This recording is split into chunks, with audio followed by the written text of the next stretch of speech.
I'm Magda Tetter. I'm the Schwidler Chair in Judaic Studies at Fordham University. And it is really such a pleasure to introduce you today to our panel discussing this stunning film, which I hope you had a chance to see, The Dove Flyer or Farewell Baghdad. This event was really a brainchild of our wonderful colleague, Hagit Galor Halperin, who teaches Hebrew at Fordham and collaborates with Mohamed Alsiadi, who teaches Arabic here.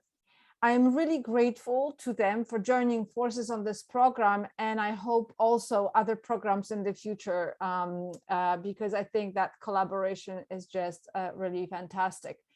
When I teach Jewish history, I include several classes on Jews' Islamic lands in the Middle East and North Africa, but also beyond in what is today Iran and also India and other places.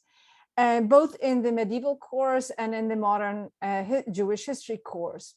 And students are always surprised to learn about the long existence of Jewish communities in so many Middle Eastern and North African countries. Why they are surprised may be a subject of a longer conversation, but that long history is now forgotten. At Fordham, we have offered a number of public programs that have explored this history. And as I say, we also integrate that story in our classes. So I'm really proud to present to you this event, and with the hope that it will continue to inspire more collaboration between Hagit and Mohamed. Now, let me introduce today's speakers. I am delighted to welcome Ahuva Keren, who is an accomplished Israeli actress and played Naima in The Dove Flyer. And if you've seen another major movie, The Band's Visit, she was Leah in that film. She graduated from the theater art program at the Tel Aviv University and from the Nissan Nativ acting studio. Since 1973, Ahuva Keren has held numerous roles in theaters in Israel, working with both Israeli and foreign directors in Israel's leading theaters such as Habima, the Kameri, Beit Lesin, the Khan, and Beersheva. She also played many roles in films and in television, and she was really instrumental in bringing the story of The Dove Flyer to screen. She initiated the production, translated the script into the Baghdadi dialect of Arabic, and more precisely Judeo-Arabic, and served as a dialogue coach for the actors who did not speak the language. Currently, in addition to her acting, Ahuva Keren teaches and prepares students for acting in front of camera, coaching and working with artists and other actors. Mohamed Alsiadi is currently lead professor of Arabic language, literature, and culture, and director of the Arabic Studies program at Fordham University. Professor Alsiadi was born and raised in Aleppo, Syria, and he migrated to New York City in 1996. Before coming to New York, Mohamed Alsiadi received his BA from Damascus Music Conservatory, where he specialized in oud performance and conducting orchestra. And this is the wonderful thing you learn about colleagues when you bring them to public programs. He is a regular at international festivals as a soloist and chamber musicians, and he also performed, for instance, at the Royal Conservatory in Toronto, the National Auditorium in Madrid, the historic Nidaros Cathedral in Norway, the GUST University in Kuwait, the American Hall in New York City. And among his other highlights include performances with Malek Jandali Trio in the Vienna Concert House, Carnegie Hall, the Sydney Opera House, the Skoll World Forum, and more. He is the founder of the Aleppo Ensemble, with whom he has led several concert series and festivals on Arabic music. As a music researcher and historian, he has developed an extensive and exceptionally varied catalog of Arabic music recordings, which are archived at Rutgers universities. And I'll just mention that if you can also get some of those on his website. He is an expert on song forms from Central to Middle Eastern music, Arabic sung poetry called Qasida, and the Aleppian Wasla, and a song form that is one of the foundations of Syrian songs. He is also the chair of the U.S. Mideast program at the Center for Study of Genocide and Human Rights at Rutgers University. And he regularly contributes to TV and radio programs for a variety range of media, including the PBS, Huffington Post Live, Al Jazeera, ABC, CBC, and others.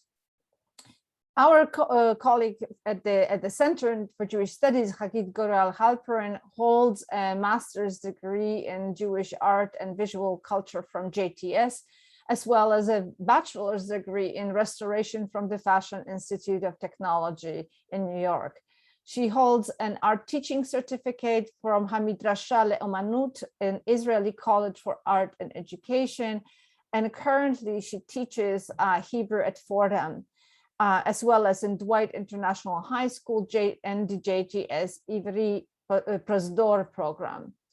Hagit has been leading tours in Hebrew at the museums around New York. And she also has instrumental instrumental in really bringing a lot of fantastic programs in Hebrew at Fordham, including reading books, films, and conversations such as today. So without further ado, I turn the screen over to Hagit, Ahuva, and Mohamed. I am very excited for this opportunity to have a conversation with Ahuva Keren and Professor Alsiadi. And I want to thank Professor Magda Teter and Professor Sarit Katan for supporting this event from the time I suggested it. Before we start, I want to read some background that I wrote about the Jews of Iraq and the political situation that led to the point where the movie begins. Jews trace their roots in Iraq to the 6th century BC, when Nebuchadnezzar conquered ancient Israel and deported the elite of the Judeans to Babylon. But actually, the Jewish tradition goes further into the past because according to the Torah, the Garden of Eden was located between the Tigris and Euphrates, and Abraham was born in Ur, believed to be located in southern Iraq.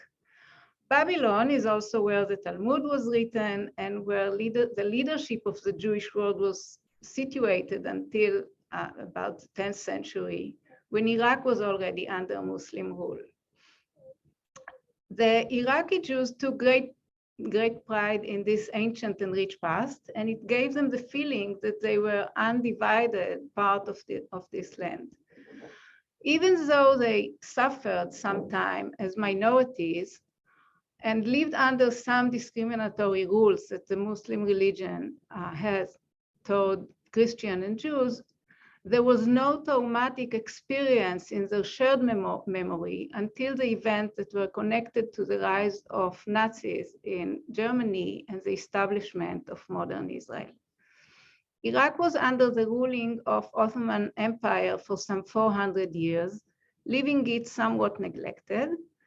Toward the late 19th century, European Jews helped establishing Jewish secular schools in Arab countries called Alliance, where French was taught. In Baghdad, the prestigious Jewish school Shamash was under British affiliation. When Britain conquered Iraq during World War I, many Jews were in a good position to take a main role in commerce and administration in Iraq. Many Jews prospered and started leaving the crowded Jewish quarter in Baghdad to some modern neighborhood. At the same time, in early 1930s, Nazis' ideas began penetrating into the Iraqi streets. All of this happened while Iraq was under unstable political leadership and as resentment toward the British presence was continuing to grow. In 1941, after a coup attempt by Iraqi nationalists to take the oil field from the British hands, the British army rushed back to Iraq. During the vacuum of a few days where the coup leaders escaped and the British army had not entered yet, an outburst of incited mob flooded the street of Baghdad and Basra and killed every Jew that passed the way. They broke into homes and began destroying Jewish stores. In this pogrom, which became known as a Farhud, some 200 Jews were murdered and some 1,000 were injured or raped. This year marked the 70th sad anniversary of this pogrom. The Farhud acted as a great shock and a turning point to the Jewish community in Iraq, who until then felt like an integral part of the Iraqi population. It should be pointed out that at that time, Baghdad and Basra had diverse communities of Muslim, Christian, and Jews, and a few ethnic groups. The Jewish community was estimated to be a quarter or third of the population in Baghdad. After the Farhud, Jewish youth started organizing with the aim of learning how to protect themselves, collecting weapons secretly. A year later, Jewish emissaries, mainly from kibbutzim in then Palestine, came and started to organize these young people, bringing with them exciting new ideas of living in a modern and open society in a free country. These Zionist ideas were absorbed into the young souls who were already felt distant from the traditional religious ideas. In a similar way, some of them were influenced by communist ideas, which swept both minority and Muslims. Communism and Zionism became outlawed, and its active followers were persecuted severely by the authorities. The movie catches us at the point when Israel becomes independent, winning a brutal war known by Palestinians as the Nakba. Iraq actually sent troops to fight against Israel. The response in Iraq was harsh toward its Jews, who then experienced another shock. This happened when the richest Jewish merchant, Shafiq Ades, who opposed Zionism, was hanged publicly in front of his villa in Basra, as thousands came to watch. At the same time, many Jews who held important positions were arrested. A terror feeling seeped in and made it clear to many Jews that they should leave.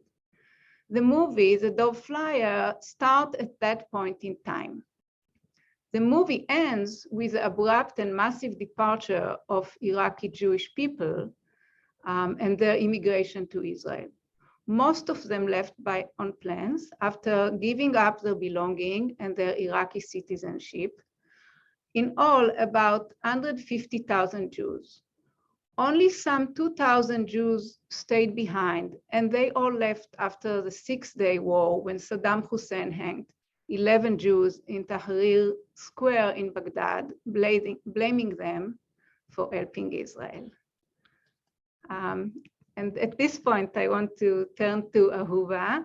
And I just want before that to say that in a way, Ahuva restored Eli Amir's book into its root, returning it to Arabic because Eli Amir wrote it in Hebrew, but attested that he was thinking in Arabic when he wrote it. And indeed, when you read it, you see all the sayings in the book are Arabic sayings that reflect Arabic culture and imagery, and he translated them to Hebrew. And I recommend everybody to read the book, which is much more comprehensive than one movie can hold. And I'm quite sure that the movie wouldn't have been authentic if it was in Hebrew. So Ahuva, it's yours.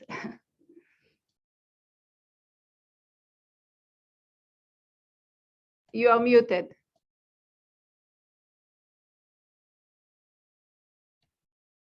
Oh, You hear me? Good. Thank you, Hagit, and thank you. Good evening for everybody. And I want to say thank you for this opportunity to talk to you and to talk about my a bigger things that I ever will do in my life as an actress is the flyer. And why is so important? I wrote it because I am very good in English, so I wrote it. I'm afraid to talk English, so I prefer to read it, and don't be worried, it's not long. After it, we will talk about it, but what I want to say, it's very, very important for me, so I wrote it. I start to read it. The movie based on a novel written by the author Eli Amir, which is called The Flyer. Nissim Dayan wrote the script based on this book and also directed the movie. The original script was written in Hebrew, and then I translated it to Iraq language. I was also involved in selecting the actors and coaching many of them, especially the younger ones, in speaking the Iraqi text.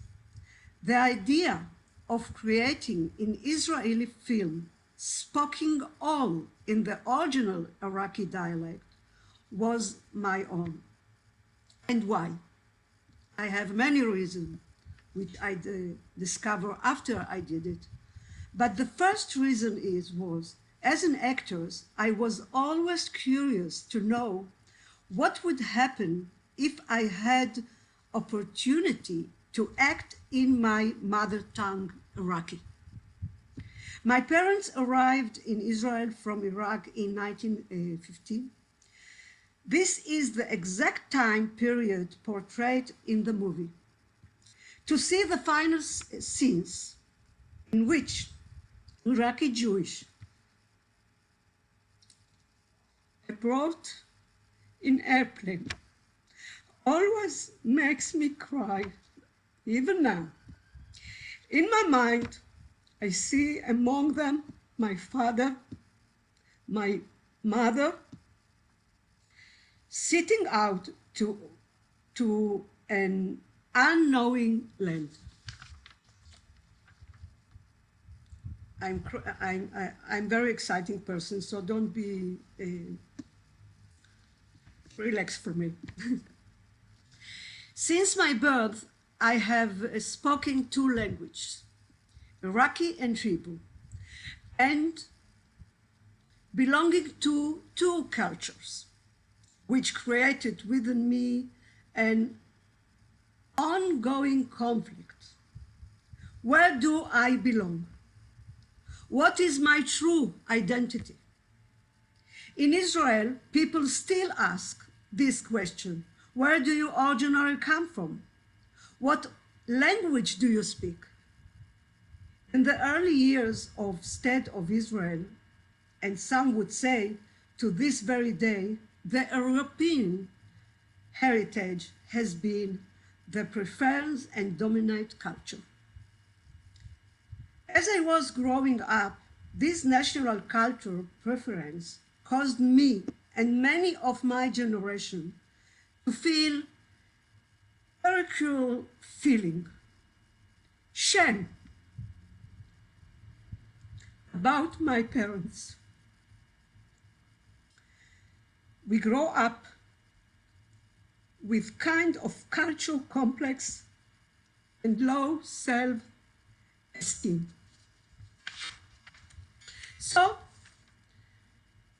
creating this movie has made it possible for me to be proud of my family Iraqi origins and to be proud of my identity. I believe that to be a culture person means not to denigrate any other culture or regard it as less worthy. Such an attitude causes people to deny a part of themselves, and that should never, never happen. Language is like musical score. The music of my motherland is rooted in us even before birth. We can never silence it or be ashamed of it.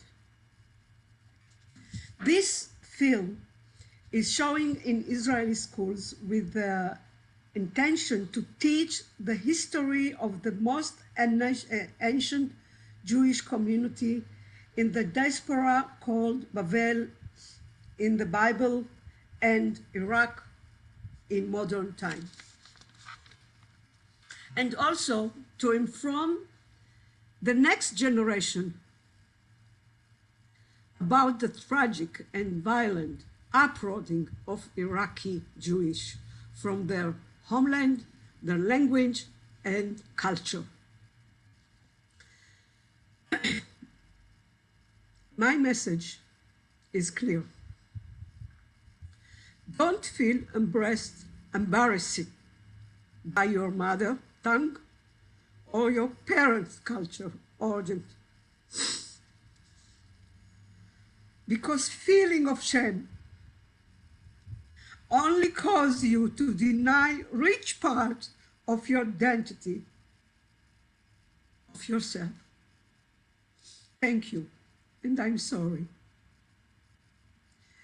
It still moves me because it still exists. Thank you.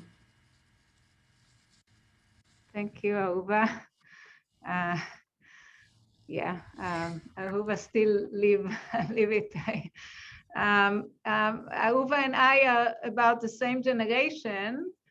Both of our parents left Iraq, but we have different experience in that sense that Ahuva, when I said dying language, but for Ahuva said, for me, it's still a living language. I speak it every day with my mother. Yeah, you told me that. Right. And this was different. I grew up in a kibbutz where all the members, no matter from what country, felt the mission to speak only Hebrew. So my parents, both Iraqis, spoke only Hebrew at home. And I was proud in my Iraqi background, but I learned no Arabic. When they tried to teach us Arabic, the student was just making fun of the teacher and they gave up. And I remember being quite annoyed that when visitors came, my family, big family, came to visit, that they speak so loud so people would not hear the Arabic. And you have to remember that Arabic is also the language of the enemy in Israel. So it's even more, it's not just that the leading culture was European at that time. I want just to make one. So I also, when I would visit my grandma, the Arabic music that she would listen to sound to me so like I didn't like it. It was foreign to me. Only now I can enjoy it. And only when my father was, he never sang, never listened to music, maybe to Israelis, but I never heard him singing. And then the kibbutz, who has some few Iraqi origin, people of Iraqi origin, brought an Iraqi Jewish orchestra from Ramat Gan, which is known to have many Iraqi Jews. And for the first time, when my father was like 70, I heard him singing, enjoying himself. So that was all of a sudden, wow, this is part of him, definitely. So I'm glad now to I have Professor Alsiadi. He's not Jewish, but he was telling me about himself, and so much of his story have connection. First, music, which I would love him to speak about.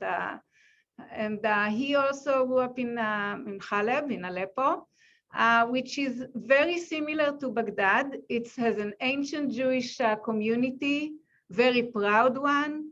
Actually, the most praised Torah book that now is in Israel, but they kept it for almost 1,000 years, was from in Aleppo.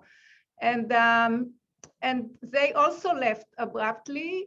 And I should say, maybe luckily, because see what happened nowadays in Iraq and Syria, even more devastating. So maybe they were lucky to have, if you can say that. So yeah, please, Professor Alsiadi.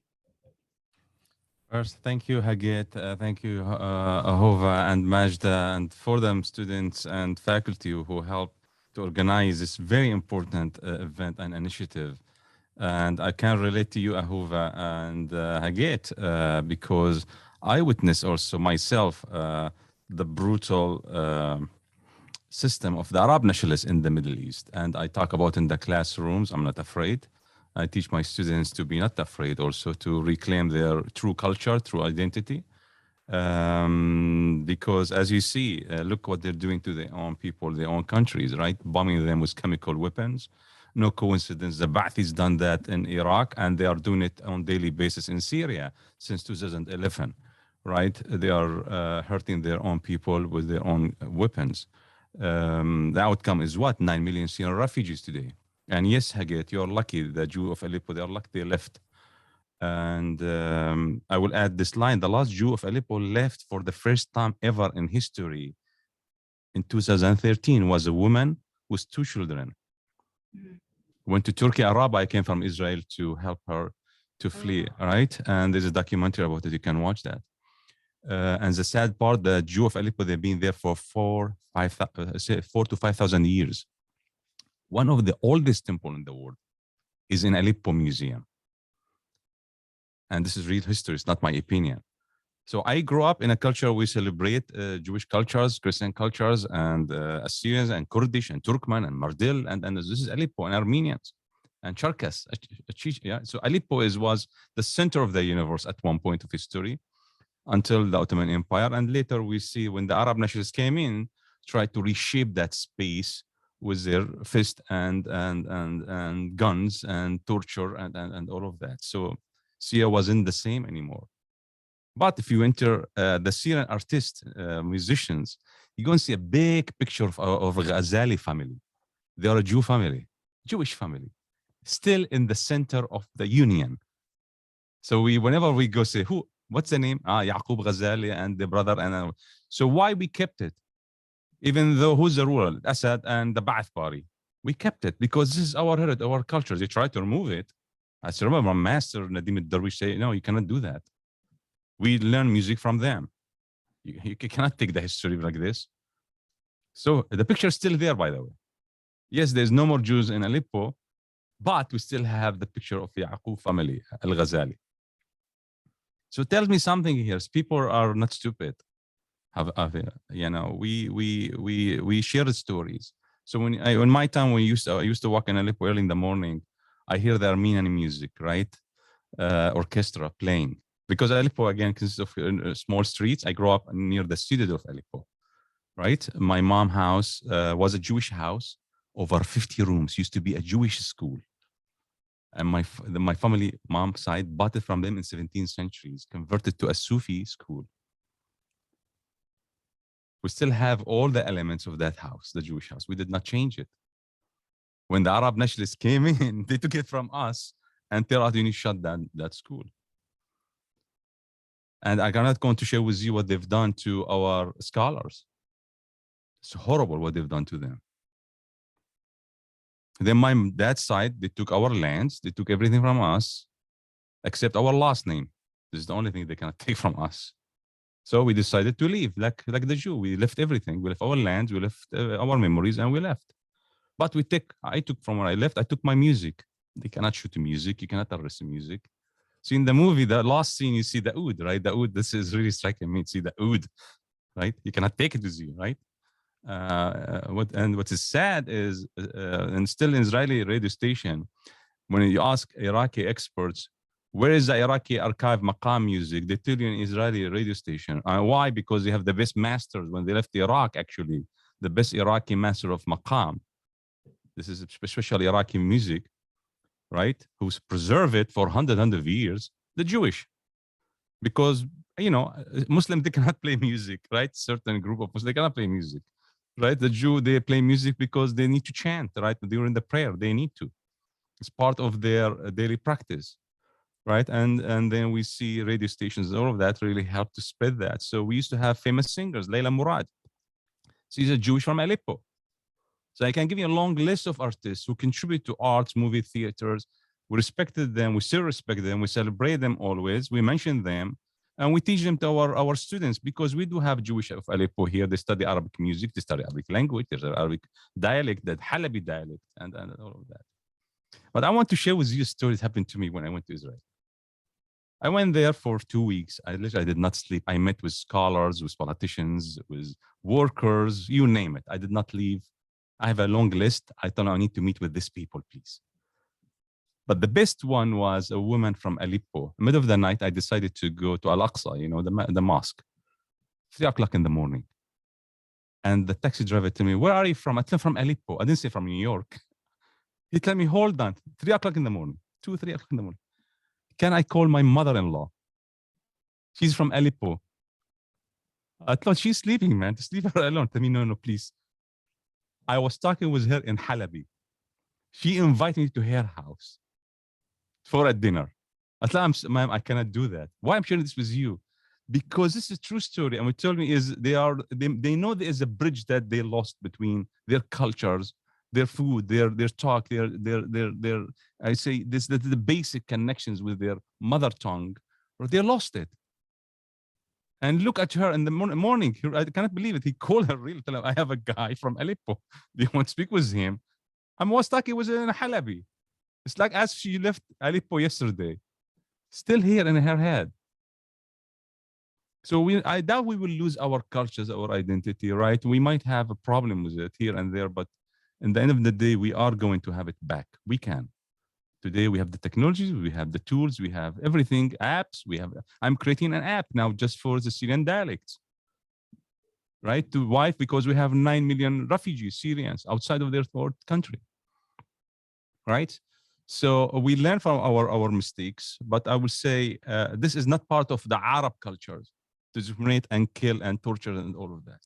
This is part of tiny mafiosa political leaders who is killing, torturing, destroying everything that's beautiful in our culture.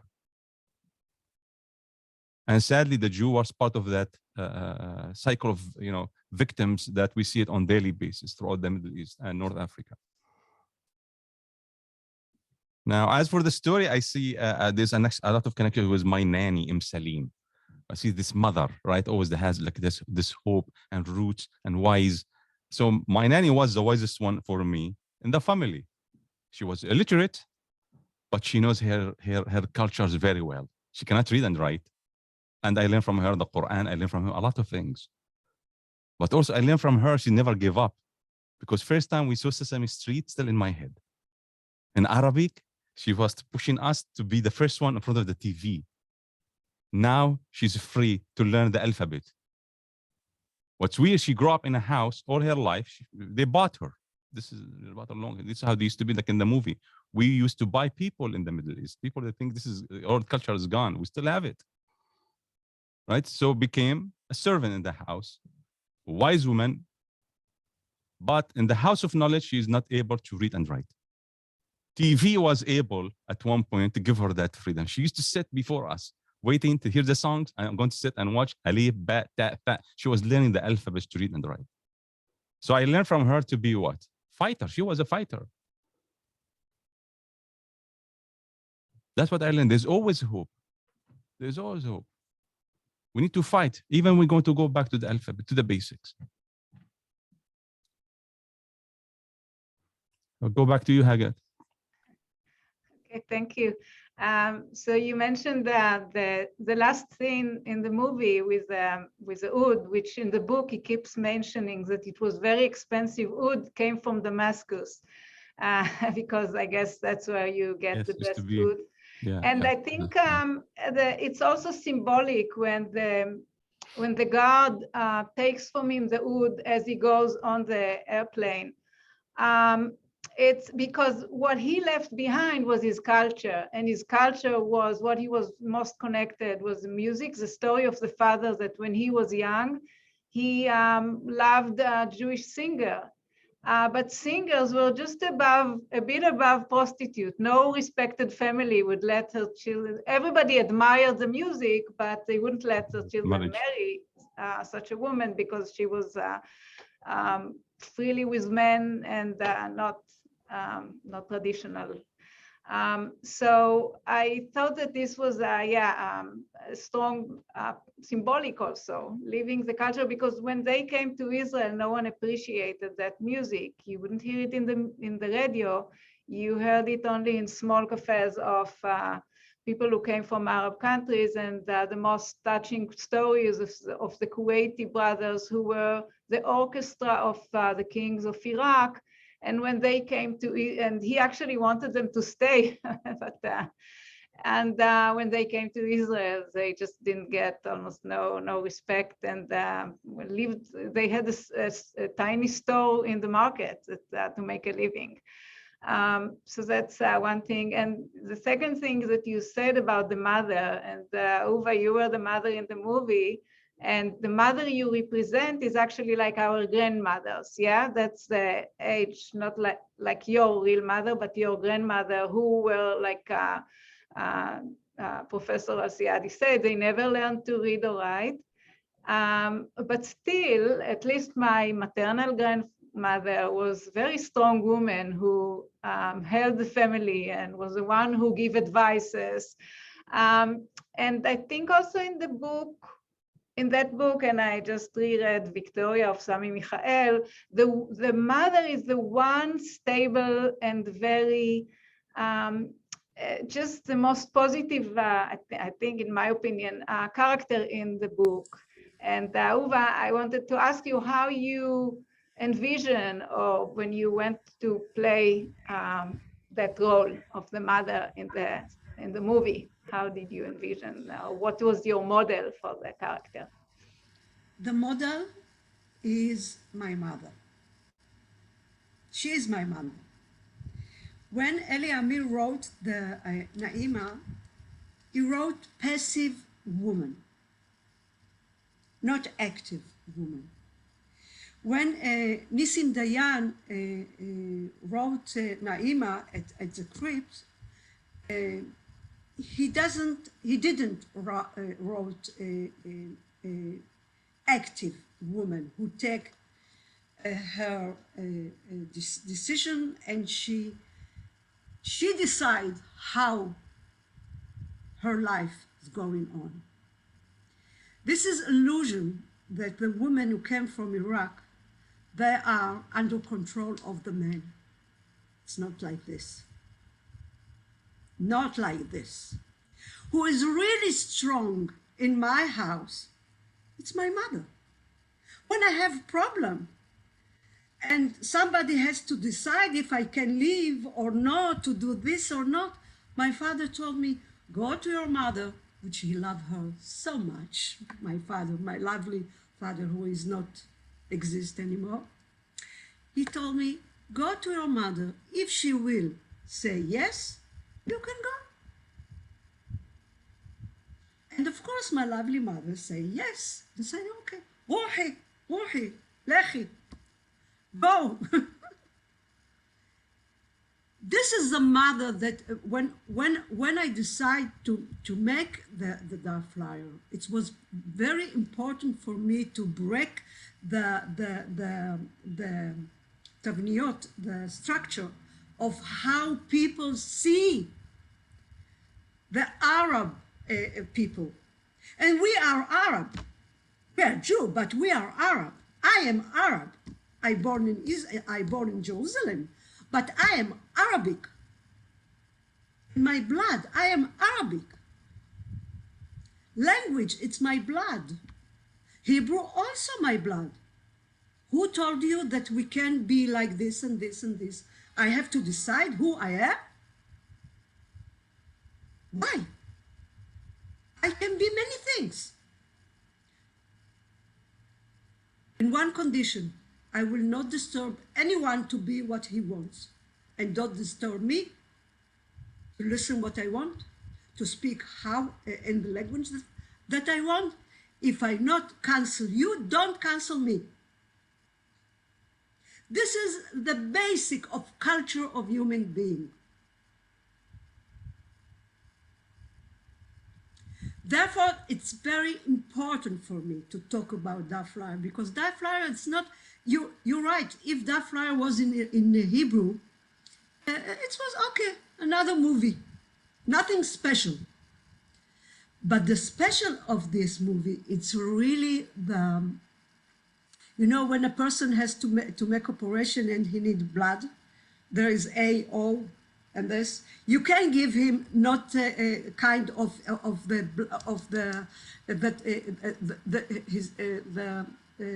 Type of blood. Yeah, you must give the right one, and the Iraqi language was the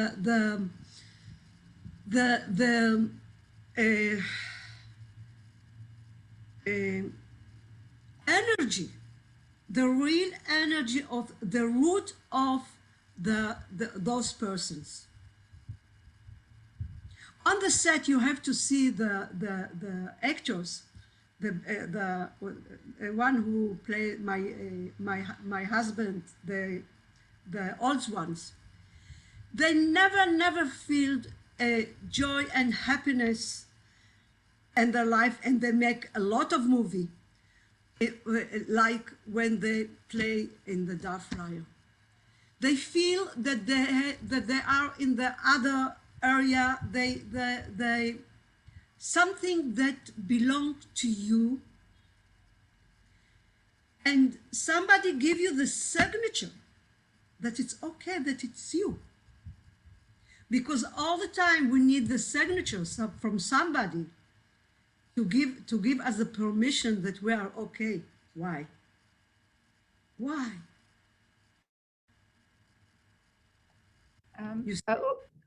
Uva, I noticed that the book was translated into Arabic, which was surprising maybe, or exciting. Do you know if the movie was shown in Arab countries at all? Unfortunately, it should be in Iraq. Before 3 years, it was negotiation with the creator in Iraq. Very, you know, they were afraid. And we planned a meeting, but they canceled it because they were in a danger situation. So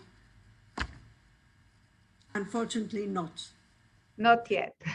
What I can to tell you is that the people from Iraq, they have connection with Israeli creator, the writer, the musician. They have connection all the time. And they said all the time the same thing, that they are longing the existence of the Jew in Iraq. Because the existence of the Jew in Iraq, it was really one of the body of the Iraq. They were one of the fabric of the cultural life, yeah? Yes, part of the culture. Yes, it's very basic part. Yeah. When Naima said that she doesn't want to leave Iraq, if you remember when she said, forget it. I'm not going to leave Iraq. This is the place that my mother and my father and my grandmother born in. This is my moledet. How you say moledet? Home country? Home Homeland. And this is exactly what the most of the Jew feel. Most of them, they didn't choose to come to Israel. Forget it. They don't choose it. They don't have any choice and they have to live. Until now, you have to see my mother and her sisters. They are sitting and longing for Iraq and talking about Iraq, talking about the street. They remember the street. They remember you can smell it when they describe the places. Till now. Yeah, I do have that. I remember envying them when they told me about how they used to take a boat on the Tigris River and swimming there, Yes, and the picnic, yeah. and that feeling of lost paradise Yes. or Garden of Eden, very strong. And I also wanted to mention that the name of the book and the movie, the Dove Flyer, is interesting because he's a person who doesn't want to leave. He's not the best person. He's violent, and there is a wonder why he called the book the Dove Flyer and not something else. And I thought maybe that's just my trying to explain it. In a way, he represented those who didn't want to leave, and those who they knew that when they come to Israel, they would not be able to be what they were in Iraq. Like if an Iraqi made living by raising doves. And then also the part where the young people, who I believe, the young people were excited about leaving to Israel, new opportunity. When he released the doves, I thought maybe it's like breaking the old traditional world and letting them go, if the doves are like the Jews who left. So I don't know if you have a different interpretation. Maybe, but you are very romantic, because on the one side, it's true, but the meaning of the flyer in Iraq is about a person who have a secret, and he goes and tell the government who make who and how. Oh, I didn't know that. You mean it's a saying? Yeah. Yes, he is like Tayachi. Okay, the one who... Tayachi is a person who is Malshin. Yeah, he tells about them. Oh, wow. Yes. That's very interesting. Thank you. It's ambivalent. You can. It's true that there is something that going to freedom or something like this. Mm-hmm. Which freedom? Yeah. That's It interesting. goes laugh at us. Which freedom? Yeah. It's interesting hearing your conversation, because it's so much about history, and yet there's also something, that last bit about mistranslation between the different contexts. And I was wondering how because Arabic is such a key issue. It's so important for the film, and so important both more generally, but also within the context of Israel, to have this film in Arabic in Israel. And of course, it has a bigger thing. But I wonder, and maybe some of you here, the two of you at least, are native Arabic speakers.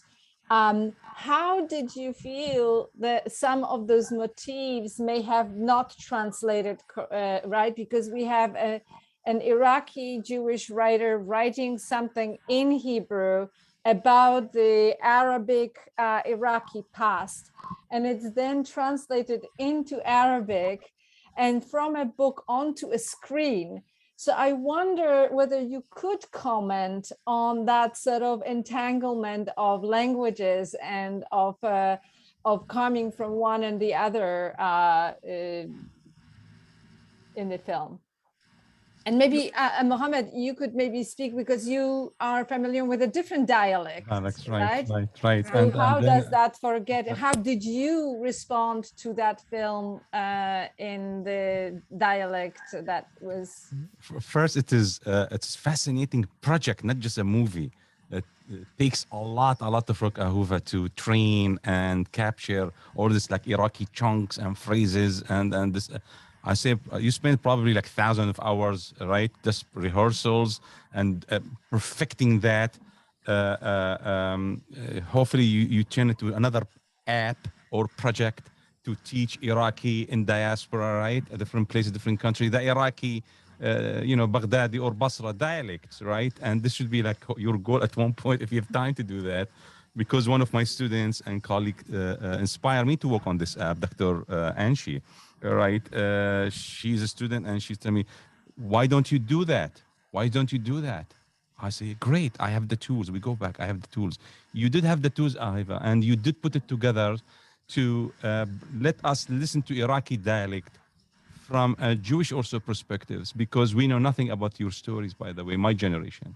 I know about Aleppo, but I don't know about what happened in Iraq. So to see it and hear it in an authentic way is beautiful. But when I read this English subtitles, I say, oh my God, you destroy it. Right. But you're a fighter, you kept the Iraqi one, which is, to translate it into English is disgusting, right? But this is how we speak. This is how we speak. And we say you are Arab. I love it because really Arab is all about, when we speak, we really reflect our feeling through words and phrases. And it's very hard to translate it into English, French, other languages, because you take the soul from that, right? For you, if you translate it mechanically, it is horrible. It's not nice. Horrible. Right? But for us, You're right. we enjoy it. We love it. This is how we feel inside, right? So for me, that is really unique to hear it and see the English subtitle and all of that.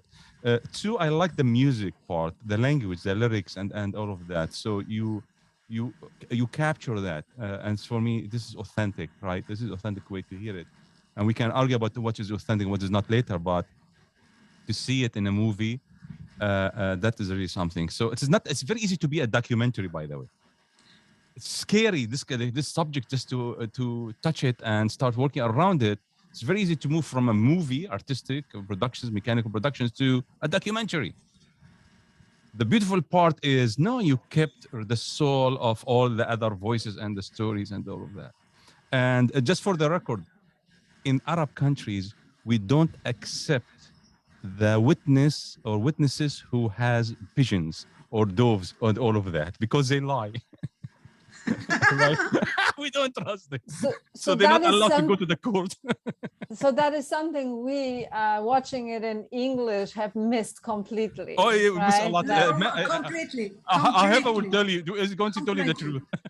Okay. Well, now I have It's to like rewatch it. Italian movie. If you translate Italian to English, Disaster. But this is a secret. This is a secret, So the other, since music plays such an important role, and in different ways in your life, like Ahuva mentioned her father, who listened in at one point, and or was it Hagit? I now forget. Hagit, who didn't, and then suddenly became alive.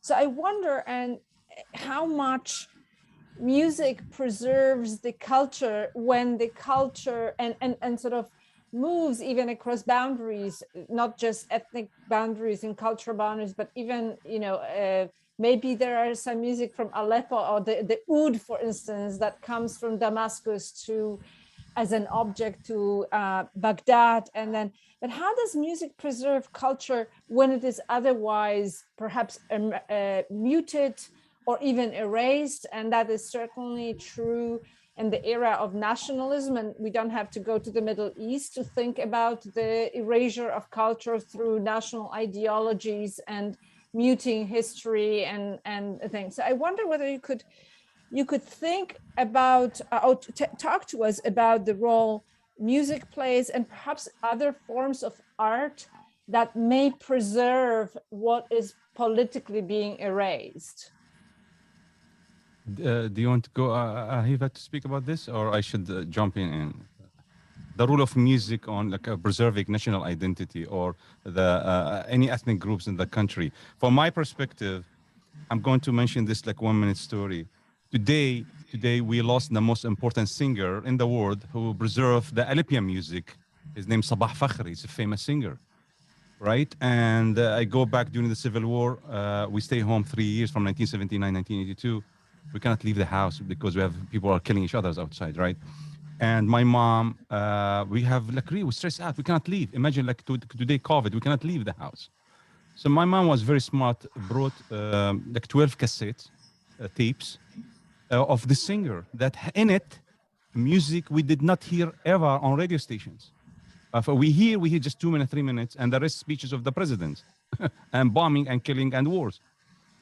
So we were listening to 12 hours of music that has to do with Alipian Wasla, our heritage, our music, that you hear it in today. If you go to Brooklyn early morning, to any Jewish synagogues from Aleppo, you're going to hear this music, the cantor singing in Alipian dialect with Hebrew, right? In Brooklyn, this is how they speak. They curse, they speak Alipian dialect. They kept it, right? So the music is very important because I play music. I play in Jewish weddings.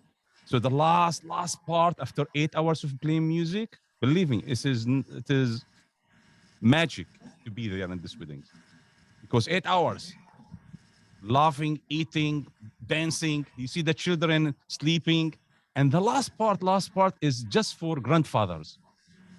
They bring them, they carry them, literally some of them, they put them in front of the band, and we sing Kalthum. This is part of the genre itself. The last song is Kalthum. It's fascinating. They start singing. Even some of them, they have Alzheimer's. Some of them, they are sick. Some of them cannot walk. Suddenly, they are different creatures. It's unbelievable. So yes, music is part of our daily life. And the poetry, the lyrics. Don't forget that so much. The lyrics is part of all of that details.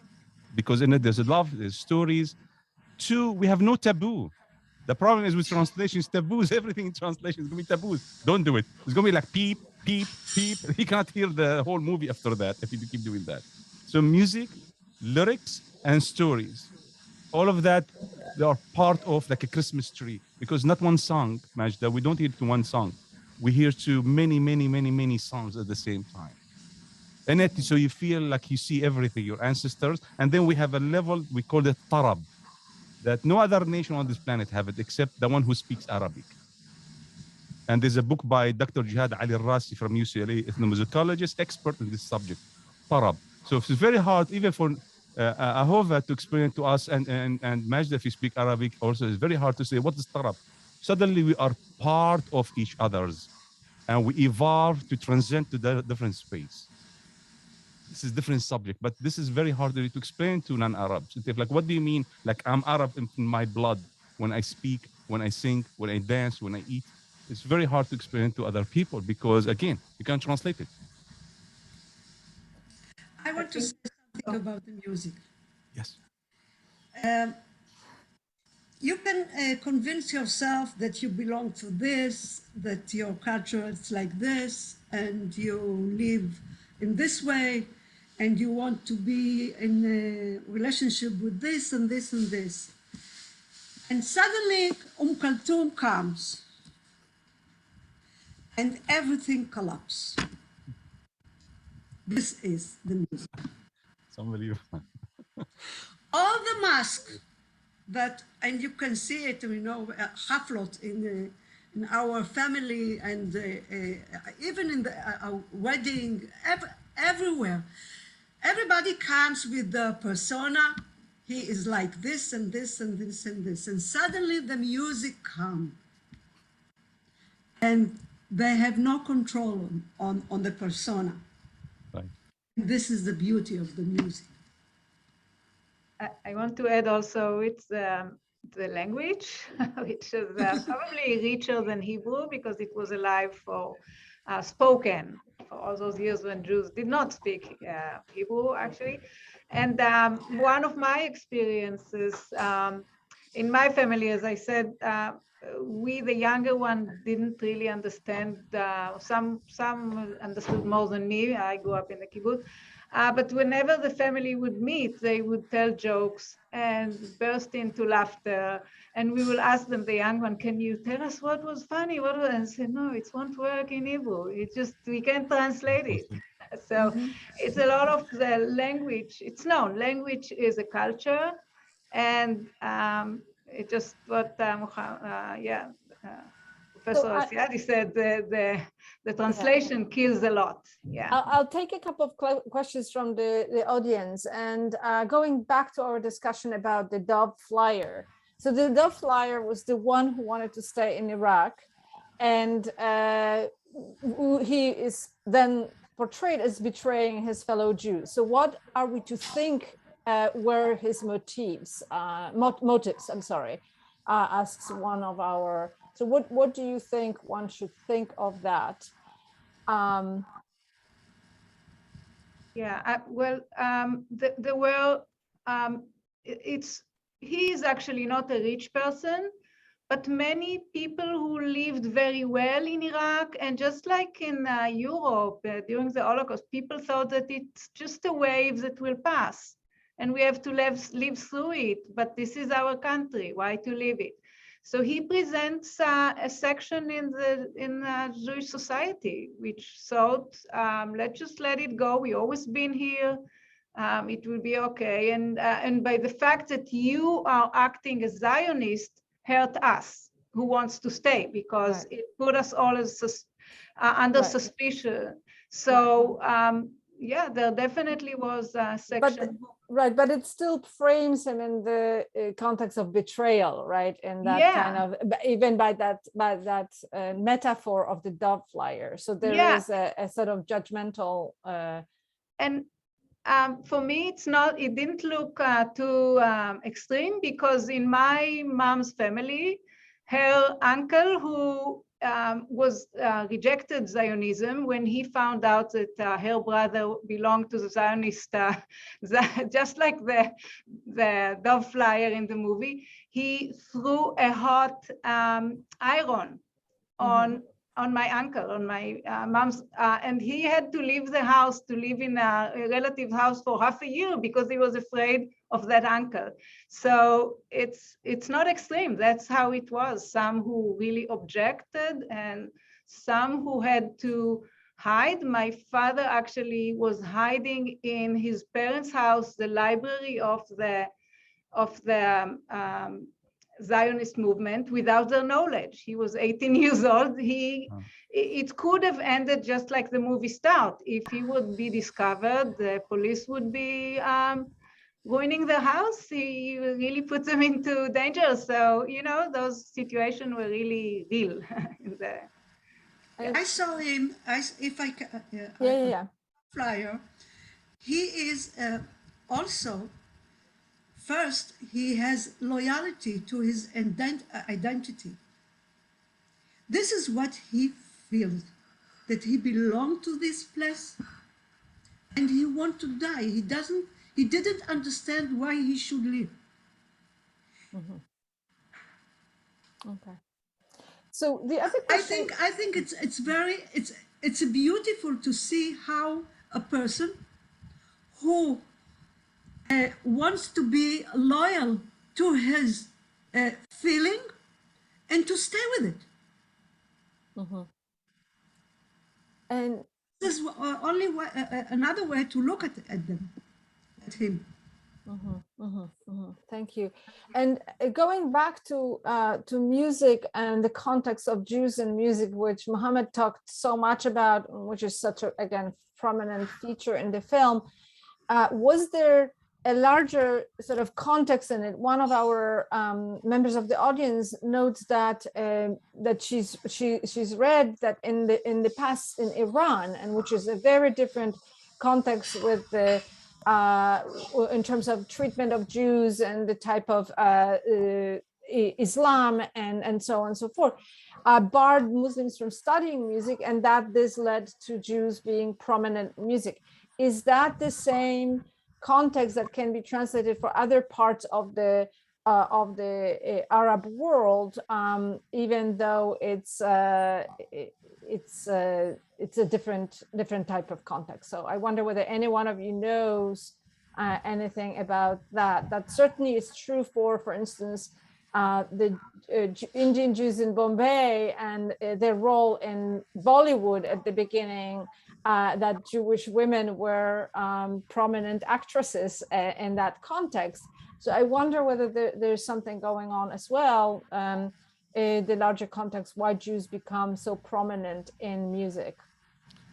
Like historically, like just to be a rabbi or cantor, you must study maqam. You study music scales and all of that. So we talk about ancient scales from different nations, right? So we have 365 plus or 450 maqams came from different countries, cities around the Silk Road, right? And the rabbis, because they travel, they need to teach, to train, and all of that.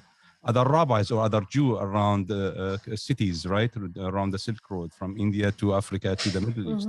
So our masters, we know that from the lineage, who's teaching this, who taught that, and all of that. So we have the information, our ancient books and our modern books. So also we have new composers, like modern composer up to 1930s, 1950s. They came, a lot of them from Jewish background. But then when the Arab nations came in, we have the ban, right? You're not allowed, period. You're not allowed even to compose or to have a job with the state, for example, right? But we as musicians, we play together. So in terms of Islam, that was a turning point for histories. Musicians and Muslims identity, they don't work together. There's a problem. And if they do, they need to change their name, right? The Sufis changed that at one point of history for many reasons. I'm not going through it now, because in Sufis, they are allowed to dance, they are allowed to sing, they are allowed to play music, right? And so they do nasheed. But the Sufis are so smart, they were doing secular music, which is really Jewish song, Christian songs. They take the melodies and they change the lyrics. So now they educated the people actually to learn the new songs with different lyrics. So you can use it as a religion song and as a secular song in the night, right? So, and now suddenly we see Jewish musicians playing with a Sufi Muslim band.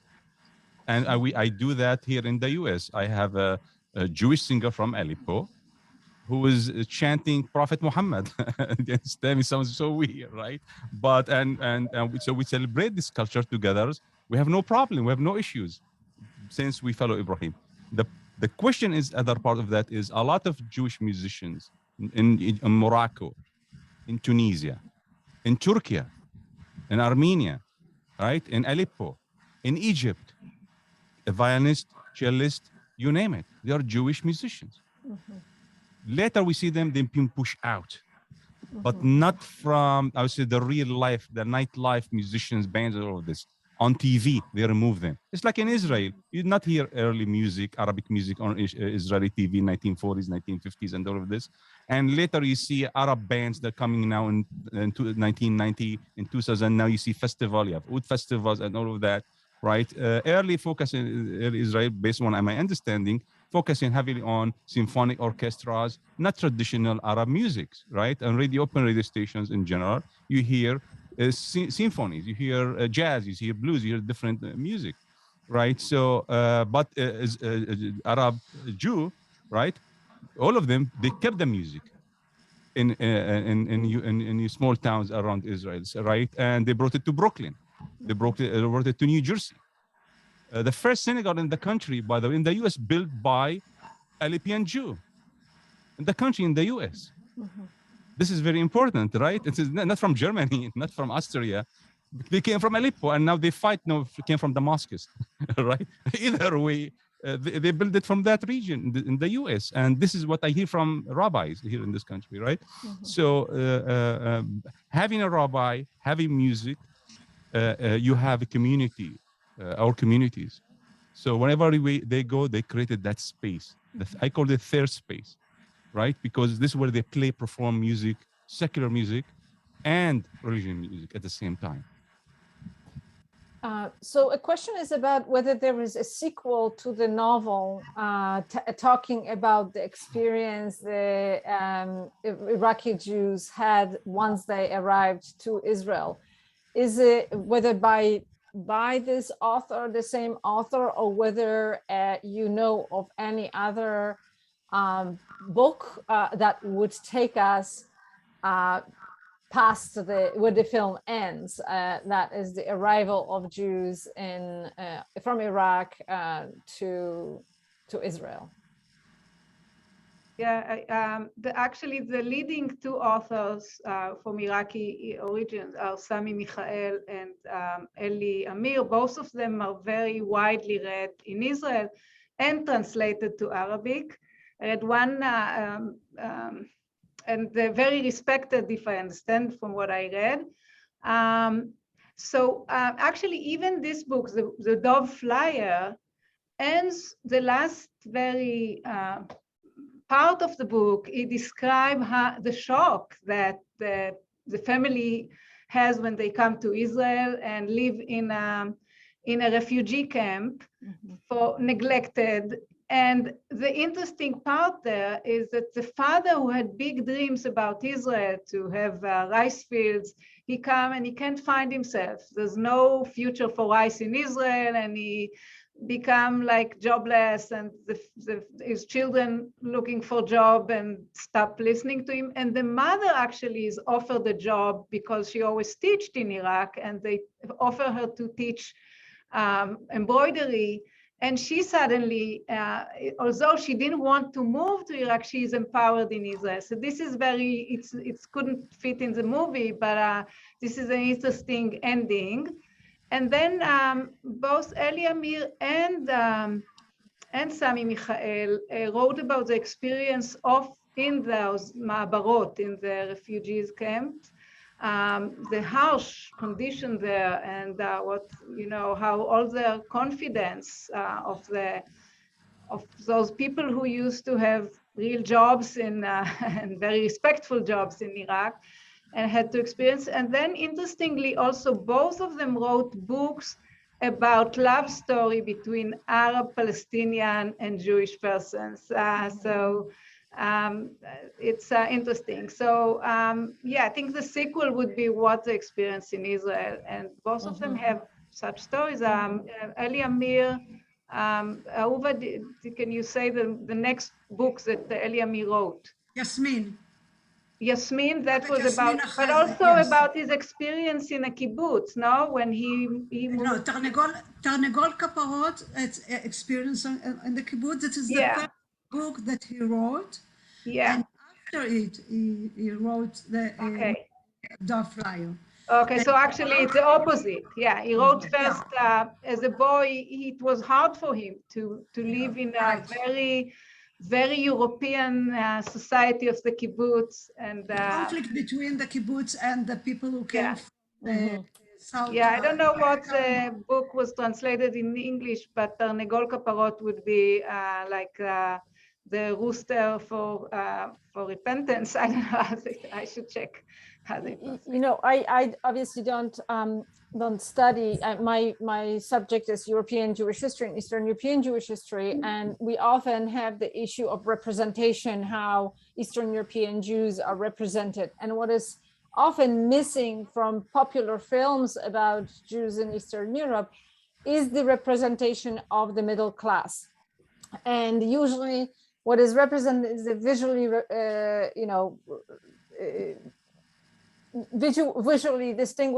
distinguishable Jews, who are usually, Hasidic or Orthodox in other ways. So one of actually members of the audience was born in Baghdad in 1941, and she writes that she went to Frank Ini school and belonged to the Jewish club Mala'ab, and then graduated from the University of Baghdad. And she notes that she found the film sort of lacking in the representing the Jewish middle class life.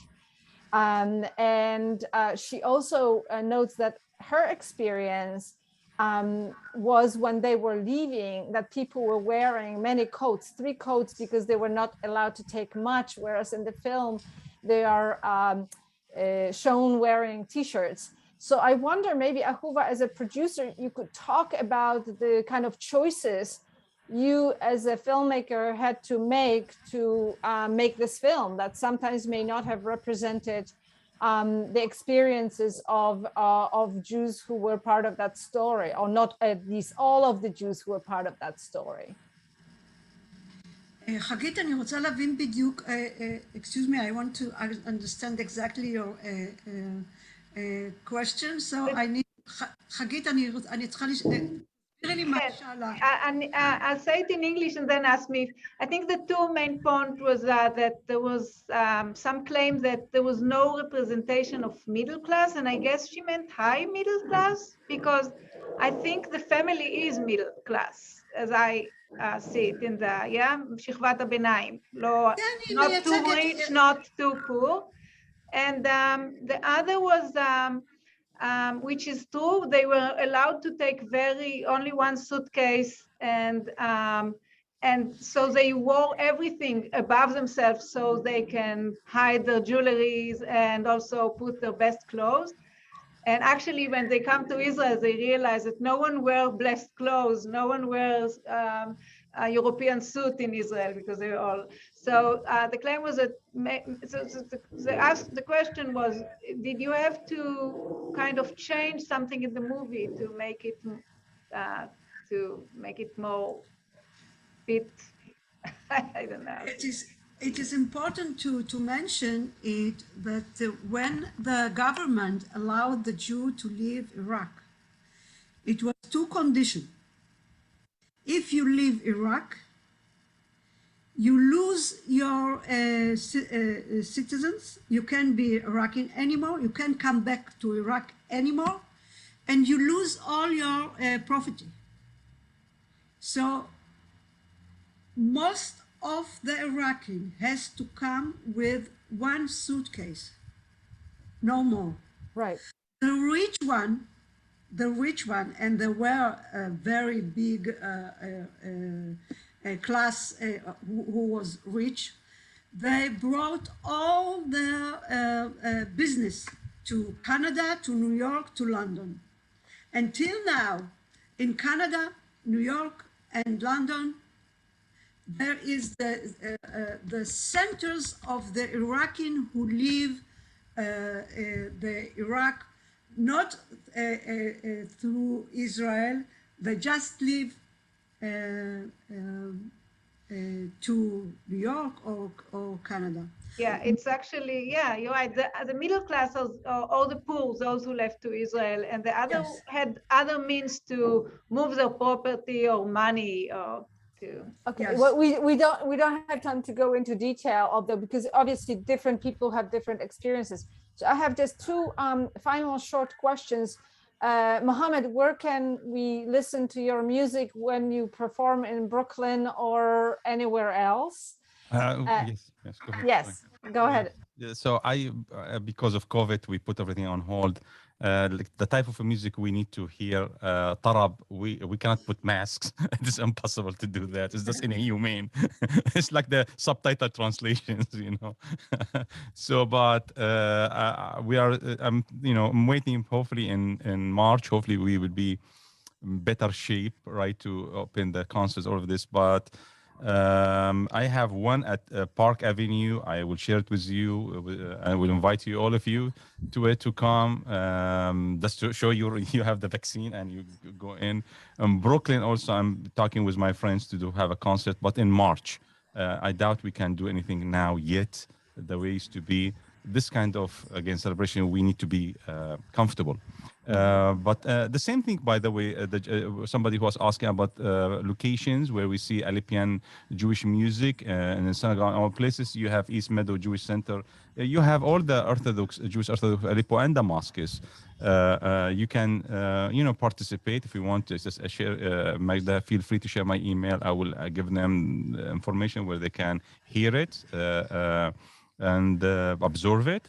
So as for my band, again, March. I'm aiming for Okay. March. And if you're on our email list, we'll definitely announce it. And Hagit, I just want to say to the audience that we have, all of you who have registered, you should have received the link and password to the film. Hagit, is it still going to be available today?